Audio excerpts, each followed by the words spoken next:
Welcome back to Tommystuneups. I think I finally have a solution here for the damaged crankshaft. I'm going to try and put one of these SKF Speedi-Sleeves on. I have never done it, but I think it's really the best option I have here to fix this crankshaft. For those of you following along with the Honda Odyssey series, I have had this thing for about a year and have had no luck finding a good motor or a good crankshaft. So we're going to give this a try. We'll open up the box and have a gander.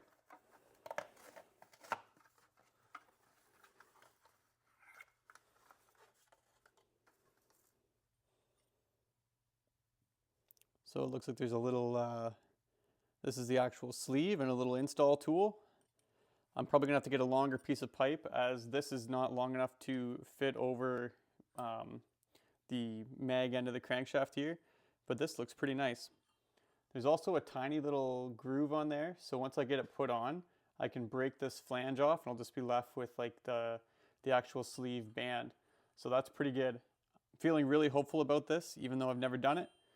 It should fit, like on the box it said it's between 982 thou and 986 thou, and I measured the crank to be 983 and a half. So this should be able to be tapped right on there.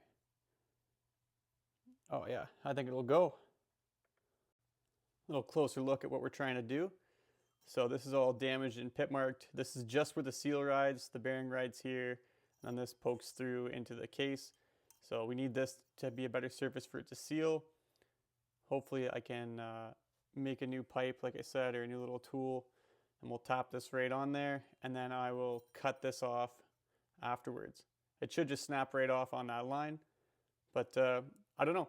I've never done one of these, so we'll give it a shot. But if anybody else has tried this before, let me know how it went and give me a yes or no.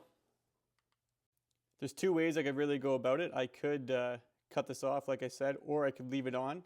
I just got to put the bearing on first. I think now, looking at this, I might leave it on there because I kind of want the room. All I have to do is just put the bearing on first and then press this on afterwards. So we will see what I end up doing here, but I'm happy this finally came in and I think it's going to work for me. Quick little shot of the directions here. Doesn't seem overly complicated. I've just never seen these before, whether that's professionally or personally. Should work though. I really like the idea of it.